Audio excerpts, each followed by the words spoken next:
¿Qué tal? Buenos días, ¿cómo están? Muy bien, gracias. Bien. Fernando, ¿pronuncié bien el apellido? Sí, sí. Bien. Muy bien, gracias. Excelente. No, muchas gracias a usted por el contacto. Fernando, a ver, toqué varios temas en lo que puede utilizarse la inteligencia artificial. Me preocupaba un tanto más este último anuncio de la ministra de Seguridad de una unidad que va a utilizarse para predecir delitos futuros y prevenirlos. Y volvemos a la base. ¿Es necesario que el Congreso esté discutiendo una regulación de la inteligencia artificial?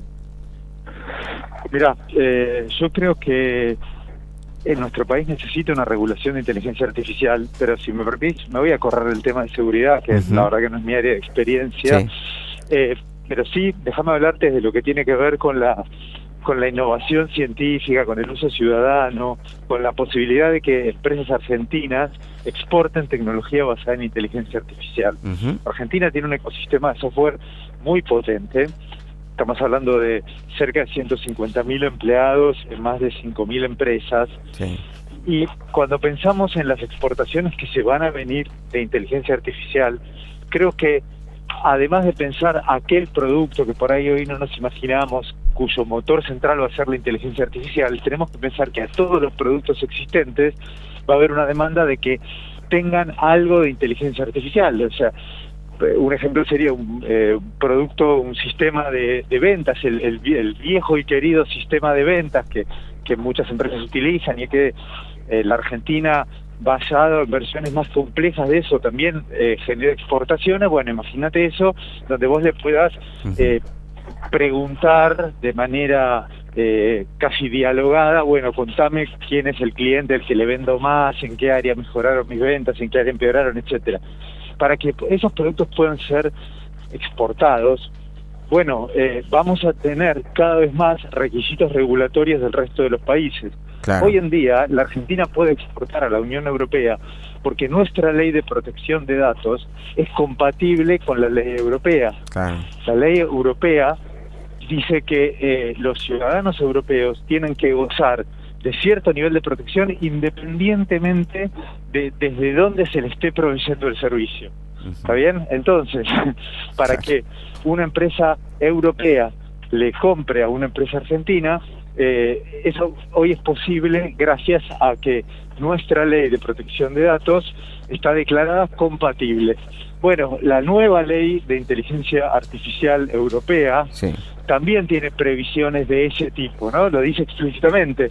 La Unión Europea dice las protecciones de las que gozan los ciudadanos con respecto a la inteligencia artificial están en vigencia independientemente desde dónde se le preste el servicio a ese ciudadano o qué país haya hecho sistema. Bueno, si la Argentina no tiene en poco tiempo una buena ley de regulación de la inteligencia artificial, corremos el muy serio riesgo de no poder exportar software. Claro. No solo eso, digamos, o sea, hay un montón de ejemplos donde si uno no cuenta con una buena regulación del software que explique, que determina una serie de aspectos, entre ellos la explicabilidad de las decisiones, corremos el riesgo de que esos sistemas sean perjudiciales para la población. Un ejemplo de esto es en el año 2018, en Estados Unidos, se implementó un sistema cuyas siglas eran COMPAS.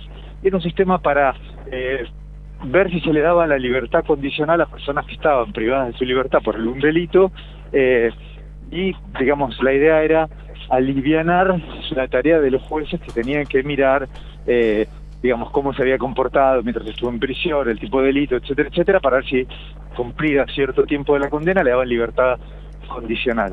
Bueno, ese sistema estuvo en funcionamiento muchos años y después se detectó que tenía un sesgo muy fuerte, donde, por ejemplo, las personas de color o las personas latinas, bueno, tenían mucha menos chance de que se les diese la libertad condicional que si las personas eran blancas, etcétera, ¿no? Unos años antes hubo otro ejemplo que también en su momento generó mucho ruido. La empresa Amazon, para simplificar sus contrataciones de personal tecnológico, implementó un sistema de recursos humanos. Bueno, también ese sistema tuvo que ser discontinuado porque se vio que eran mucho más los varones, estaba sesgado hacia los varones que a ver, lo voy a decir con más claridad, Sí. vos le dabas el mismo currículum, con los mismos datos personales, pero le ponías María Pérez, tenías mucho menos chance de ser contratada que con el mismo currículum, pero llamado Carlos Pérez. Mira. ¿Se entiende? Claro. A eso nos referimos. Bueno, entonces, es importante sí. que regular para que quien ponga en este tipo de tareas críticas un sistema basado en inteligencia artificial, hay un montón de nociones relacionadas con la protección que hay que poner en vigencia, pero una de esas es la explicabilidad de las decisiones. Claro. La mayor parte de los sistemas de inteligencia artificial hoy en día son, digamos, de caja negra, de caja cerrada. Toman una decisión en base a un cálculo probabilístico que tiene que ver con la información con la que fueron entrenados, pero no pueden justificarla, no te pueden decir por qué, valga la explicación.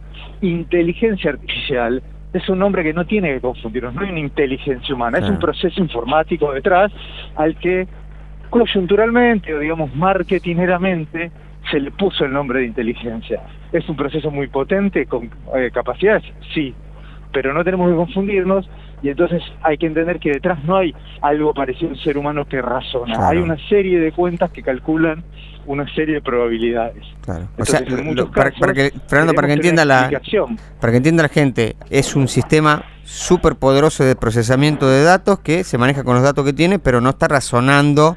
No es que le dicen, bueno, tenés que buscarme tal cosa y va a razonar y va a decir, claro, porque como una persona, sino que va a atar cabos nada más, digamos.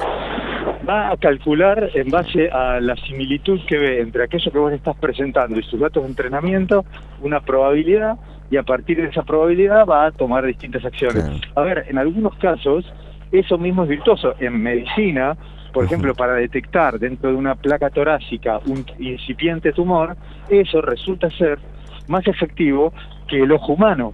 Ahora, ahí, digamos, ¿por qué se lo podemos señalar como un uso virtuoso? Bueno, porque digamos, la máquina señala y dice, yo creo que el tumor está acá, y luego el equipo médico humano pues chequear y dice, efectivamente, no lo habíamos visto, pero esto que está aquí es un incipiente tumor.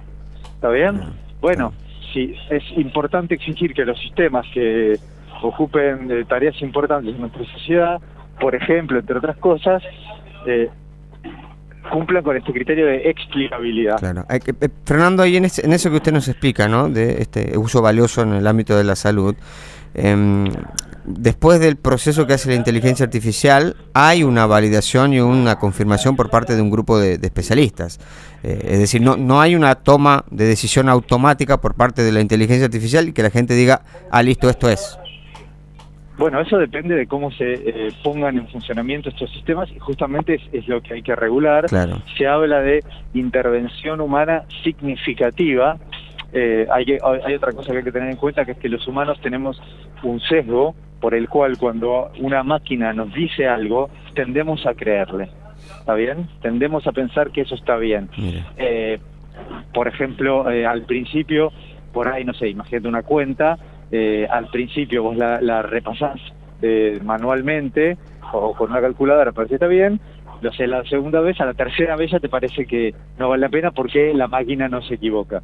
Bueno, entonces, hubo también otros ejemplos donde la intervención del ser humano consistía en la típica ventanita donde dice, ¿usted está de acuerdo, sí o no? Sí. Y bueno, las personas la primera verificaron, a partir de la tercera a la cuarta, sí, estoy de acuerdo, sin mucha intervención, casi automáticamente, ¿se entiende? Entonces, la regulación tiene que exigir que, por ejemplo, el ser humano, para dar el ok cuando se trata de una decisión sensible, tenga que justificar por qué está de acuerdo con esa decisión.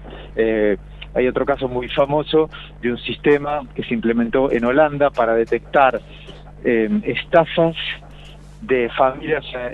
En Holanda las familias recibían un apoyo económico cuando adoptaban, y se detectó en un par de casos que algunas familias cometieron algunas estafas relacionadas con ese mecanismo de adopción. Entonces se implementó un sistema de inteligencia artificial para tratar de auditar eso, y el resultado fue desastroso, porque terminó separando familias que no habían cometido ningún delito. Imagínate, el tremendo daño social que produce eso, ¿no? Es espeluznante de solo pensarlo, y uno diría, y en ese caso no había intervención, sí había, pero era simplemente apretar si estaban de acuerdo sí o no. Claro. Entonces, bueno, ese es el tipo de motivos por el cual es importante regular condiciones mínimas que tengan que tener los sistemas que se dedican a tareas sensibles. Claro, claro. ¿Por dónde pasaría, en su opinión, Fernando, la discusión que se debe en el Congreso? O sea, estamos hablando de regulación, pero ¿en dónde tendría que estar enfocado el debate sobre esa regulación? Bueno, me parece que los puntos son un poco los que repasamos, ¿no? Sí. Esto de la necesidad de tener una regulación compatible con los más altos estándares internacionales para que eso no perjudique las exportaciones argentinas de tecnología, eso es importante, y por otro lado, que incorpore principios como los de la UNESCO, principios de ética en inteligencia artificial como los de la UNESCO, como los principios rectores de la OCDE, para justamente brindarle a los ciudadanos la protección de que estos sistemas tomen decisiones que los puedan perjudicar. Claro. Tenemos que tener en cuenta que estas decisiones que perjudican a los ciudadanos pueden ser tanto sistemas desplegados en el ámbito público, como los ejemplos que le di, pero imagínate también que vos vas a pedir un crédito y el banco simplemente te dice, no, mira, nos parece que no.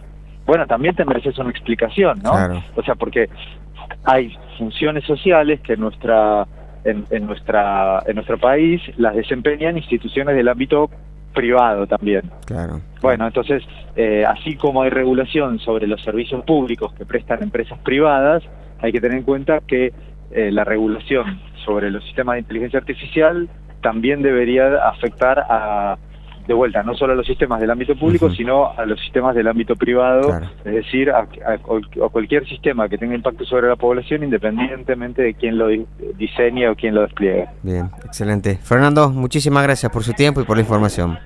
No, por favor, gracias. Que tenga un buen día. Hablamos con Fernando Spasnik, director ejecutivo de la Fundación Sadowski.